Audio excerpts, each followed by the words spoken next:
Steve also drives a much more powerful truck.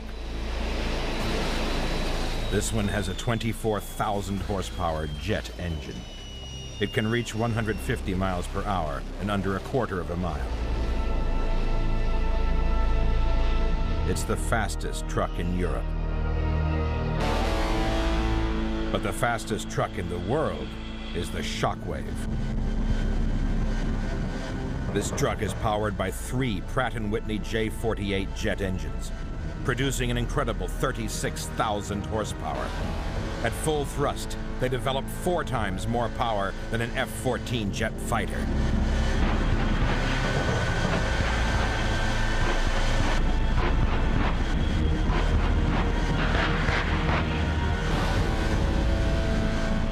Kent Shockley and his father built the truck from the ground up. Any other truck would simply disintegrate under the pressure. Basically, everything's custom built, hand built. It's designed to go fast.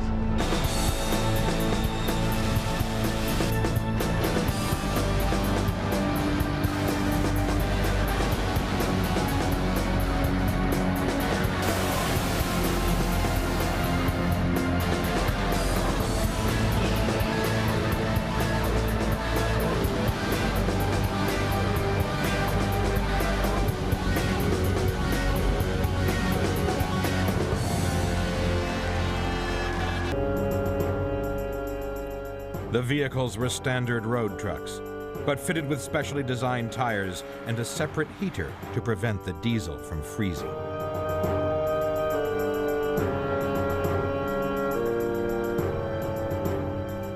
Driving across Siberia, trucks and drivers were subjected to temperatures of minus 40 degrees. It was an epic test of both human and mechanical endurance.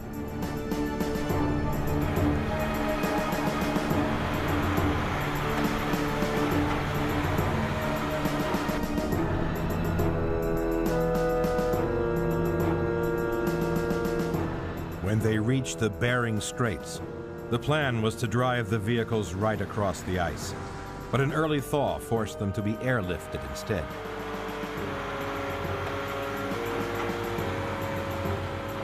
The second half of their journey took them across the Arctic, proving that these trucks were capable of enduring the harshest conditions on Earth.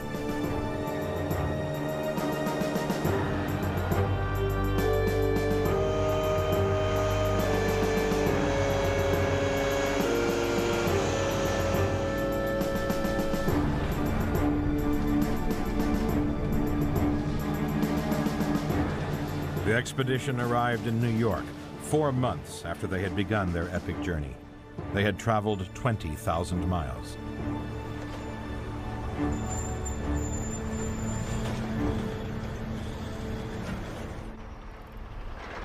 In Australia, trucks have to travel long distances across rough country on a daily basis. In the outback, the towns are so far apart, they use a special kind of truck. Several trailers are joined together to make one long road train.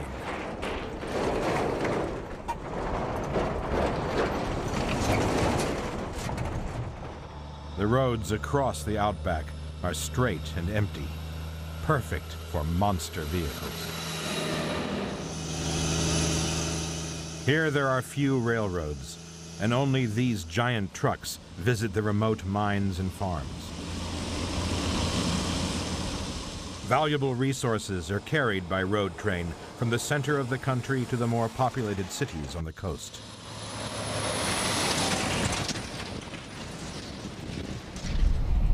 It's not surprising it's an Australian mining company that operates the longest truck in the world. This is the custom-built 3B, affectionately known as the Centipede.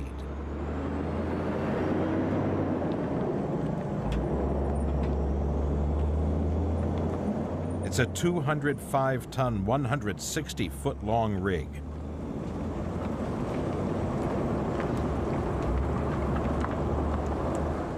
It has an 18-speed gearbox with a 550 horsepower engine and carries over a ton of fuel. It has 110 wheels on 28 axles.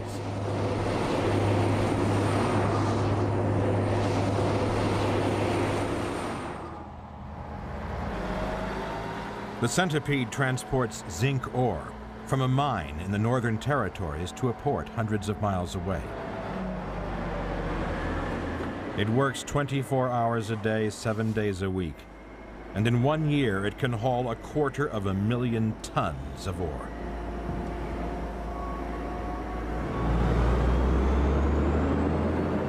Australians have come to rely heavily on these amazing machines, and there are plans for even longer road trains in the future. The mining company is so pleased with the performance of the Centipede that they have built another one. Now there are 2 identical longest trucks in the world.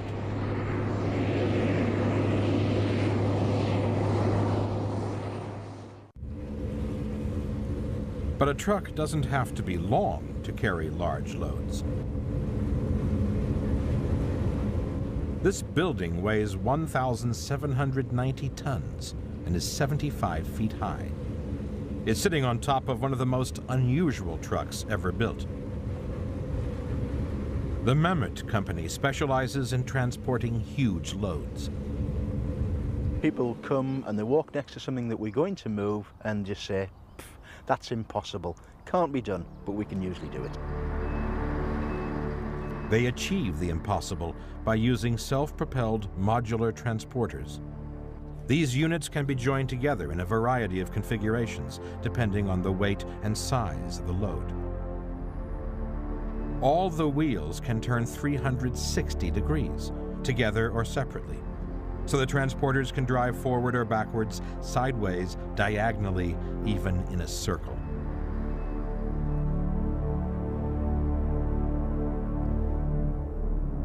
Everything comes back to just a single point of control. So one person can operate the system, whether there's 1 module or 100 modules.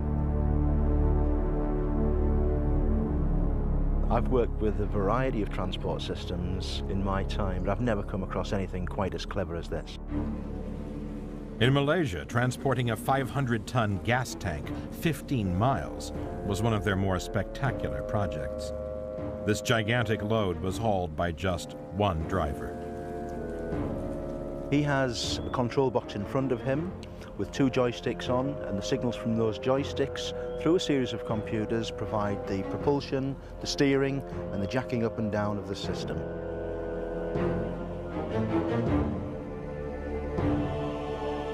It took a whole day, but the 165-foot-long tank finally reached the port where it was loaded onto a ship. This was big, but they can carry even bigger loads.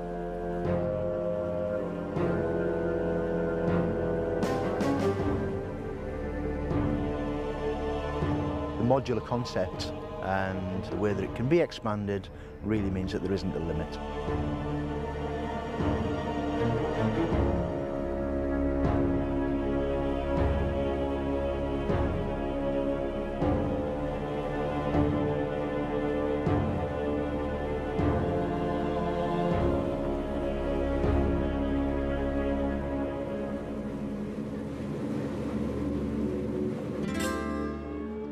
American truckers love their trucks, care for them like sweethearts, and take them to shows to show them off.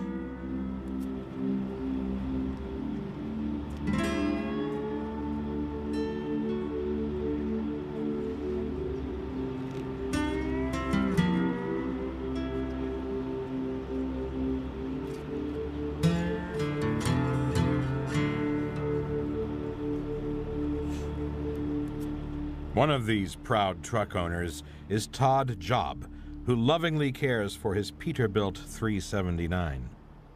I do this because of the fun, the people that you meet, and I want my truck to look shiny.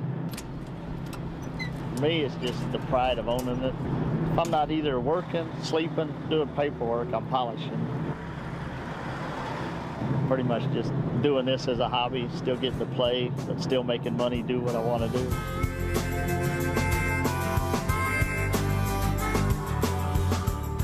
Todd hauls for a private trucking company and travels thousands of miles in his truck. What I like about trucking the most is the freedom, not somebody looking over your shoulders. You get to do what you want to do as long as you make your deliveries and pickups on time. Right now I'm having a lot of fun. Todd's tender, loving care for his truck finally paid off this year. He won the biggest truck honor there is, Best of Show at the Shell Super Rig Contest. I was very excited. One of the goals I had when I started doing the truck was to get on the Shell Super Rig calendar. Trying to make a name, get my truck known. It's starting to come around.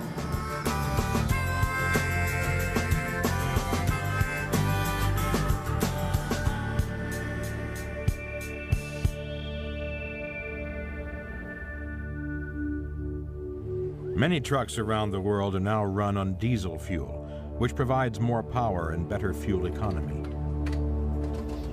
But there's a great pressure on the truck industry to produce a more environmentally friendly vehicle that can do the job just as efficiently.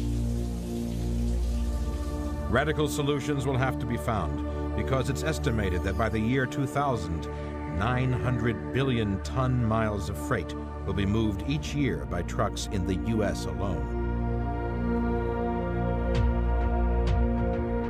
One solution could be Volvo's environmental concept truck, the ECT. It has been specifically designed to minimize air pollution in cities.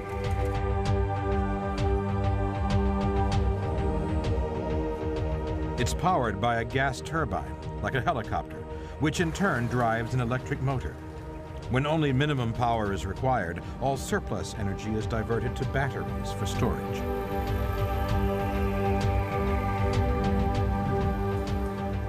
The idea is that you can run at very low emissions using the gas turbine engine pure and simple. And then when you get into the city centre, you can switch to battery mode, which of course is zero emission. This turbine is run on ethanol, but ECT could run on any liquid fuel or natural gas. Another advantage is that it's very quiet, which helps to reduce noise pollution in urban areas.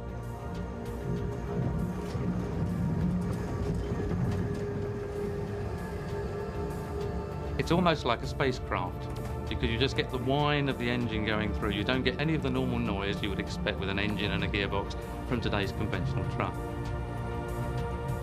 The body of the truck is made from aluminum instead of steel. It's much lighter and it's easier to recycle.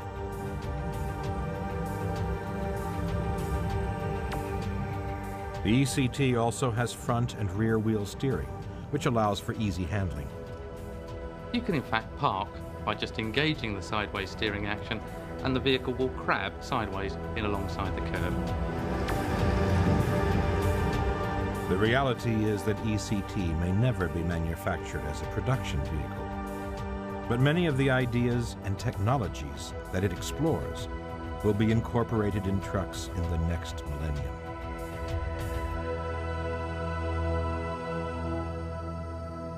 Although the design of the truck may change over time, it will always be an indispensable workhorse. Tough, reliable,